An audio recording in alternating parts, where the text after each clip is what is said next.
दोस्तों, आज की इस वीडियो को एक कहानी से शुरू कर दी। इसे ध्यान से सुनना।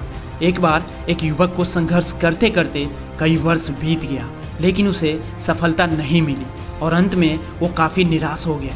जंगल में चला गया और वहाँ आत्महत्या करने ही जा रहा था कि अचानक एक संत प्रकट हुआ और संत ने कहा, बच्चे क्या बात है, इस घनघोर जंगल में अकेले क्या कर रहे हो तुम? तो युवक ने जवाब दिया कि मैं अपने जीवन में संघर्ष करते करते थक गया हूँ, इसीलिए मैं आत्महत्या करके अपना बेकार जीवन को नष्ट करने आया हूँ। संत ने पूछा, तुम कितने दिनों से संघर्ष कर रहे हो? तो युवक ने कहा, मुझे 5 वर्ष हो गया। मुझे ना तो कोई नौकरी मिली और ना ही मैं किसी परीक्षा में सफल हुआ।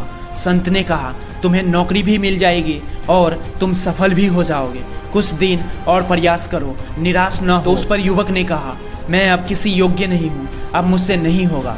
तो ये बात सुनकर संत ने उसे एक कहानी सुनाई।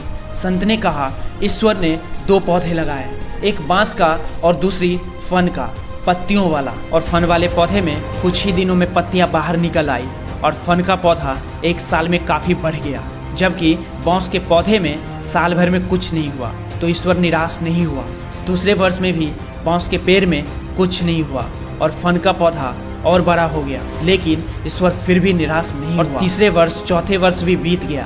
बांस का पेड़ वैसा का वैसा ही रहा, उसमें कुछ बदलाव नहीं हुआ, लेकिन जो फन का पौधा था वो एक पेड़ बन गया और काफ़ी बड़ा हो गया। लेकिन इसमें कुछ दिनों बाद बांस का पौधा फूटा और देखते ही देखते कुछ महीने में ऊंचा पेड़ बन गया।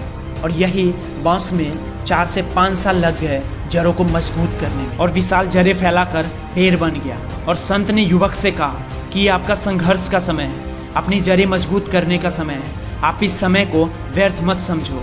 जैसे आपकी जड़ें मजबूत हो जाएगी, आपकी सारी समस्याओं का निदान हो जाएगा और फिर आप खुद सफल हो जाओगे। आप अपनी तुलना अन्य लोगों से ना करो, अपने आत्मविश्वास को ना खोएं। समय आने पर आप बांस की पेड़ की तरह मजबूत हो जाओगे और ऊंचे हो जाओगे। संत की बात युवक को समझ में आ गई और वो पुनः प्रयास करने लग गया। और फिर उसे कुछ साल बाद उसे अच्छी नौकरी लग गई। और एक दिन अचानक से उस रास्ते से युवक गुजर रहा था और उसी रास्ते से संत भी गुजर रहा था और फिर दोनों को मुलाकात हुआ। और फिर युवक ने सारी बातें संत से बताई कि वो कैसे सफल हुआ। दोस्तों, इस कहानी से हमें ये सीख मिलती है कि ज़िंदगी में कभी मायूस मत होना। याद रखना, ज़िंदगी जीना है तो संघर्ष करनी ही पड़ेगी, मेहनत तो करनी ही पड़ेगी।